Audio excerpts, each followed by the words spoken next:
Hello everyone, I'm Aratrika Bhaumik and I welcome you all to another episode of Courts This Week on LiveLaw, where we update you about all the pertinent legal developments that took place across the country last week. We will begin with developments from the Supreme Court of India and then move on to high courts and other subordinate courts. If you like our content, then please don't forget to like and subscribe to our YouTube channel. Let's begin.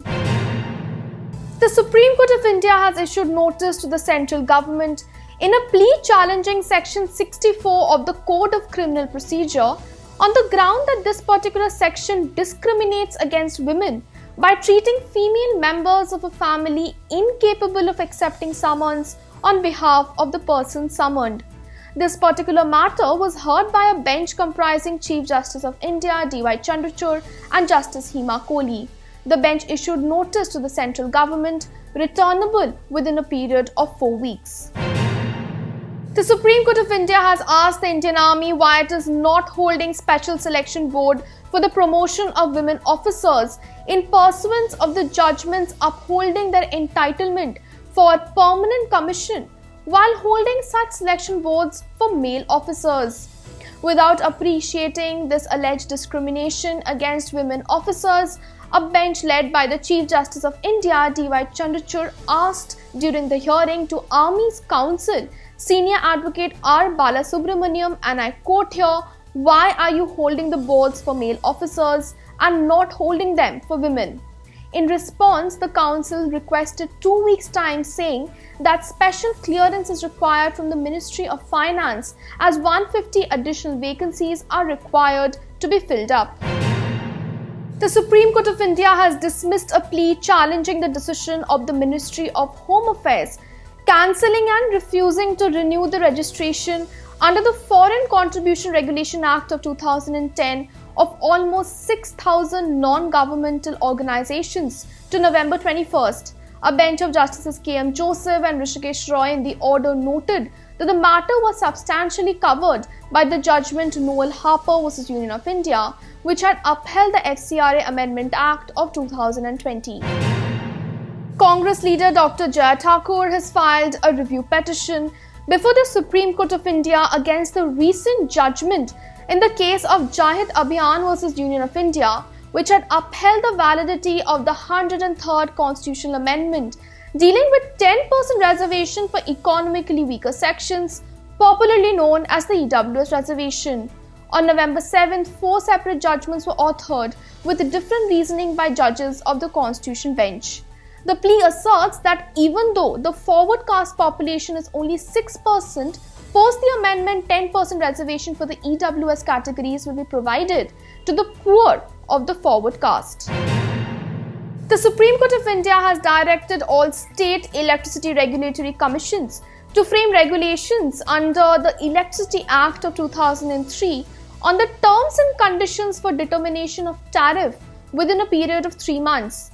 The court further directed, while framing these guidelines on the determination of tariff, the Commission shall follow the principles prescribed under Section 61 of the Electricity Act of 2003, which also includes the National Electricity Policy and the National Tariff Policy.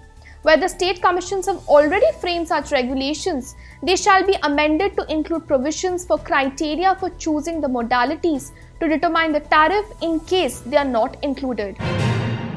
The Supreme Court of India has reserved its judgment on whether, in the absence of evidence of complainant or direct or primary evidence of demand of illegal gratification, it is not permissible to draw inferential deduction of culpability or guilt of a public servant under Section 7 and Section 13 Clause 1 Subclause D, read with Section 13 Clause 2 of the Prevention of Corruption Act, based on other evidence adduced by the prosecution.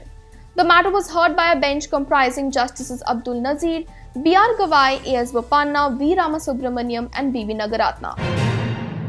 In an important development, the Supreme Court of India has issued notice to the central government as well as the Attorney General for India R. Venkataramani on 2 petitions filed by gay couples seeking recognition of same-sex marriage under the Special Marriage Act of 1954.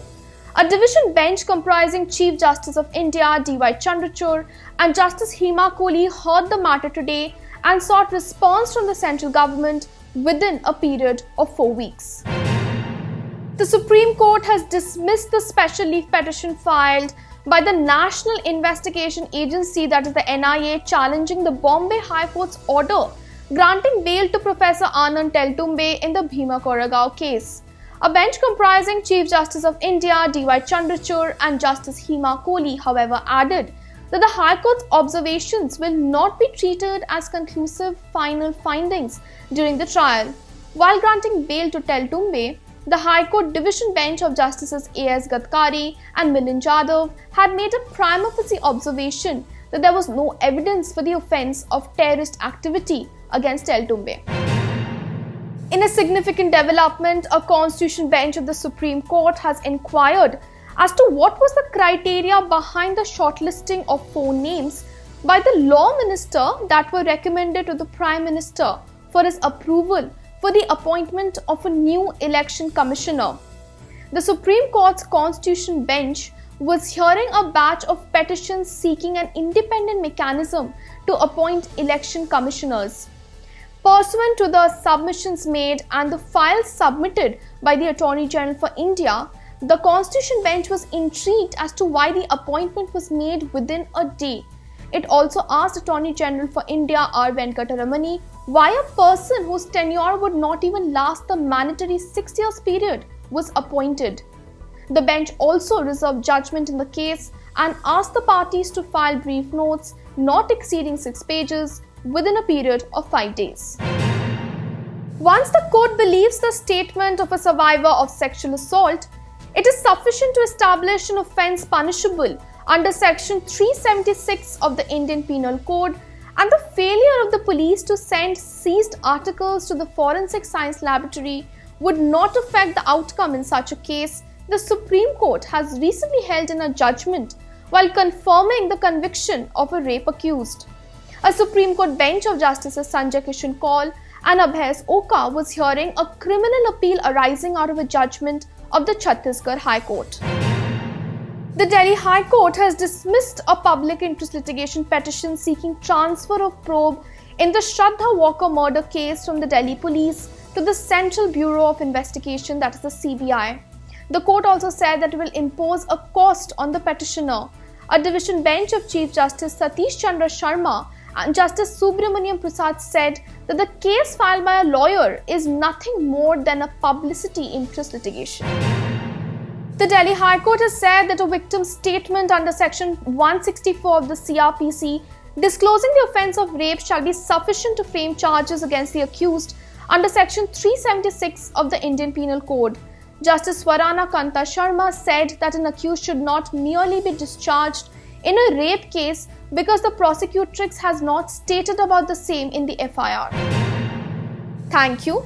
Keep watching Courts This Week on LiveLaw for more such updates. See you next week.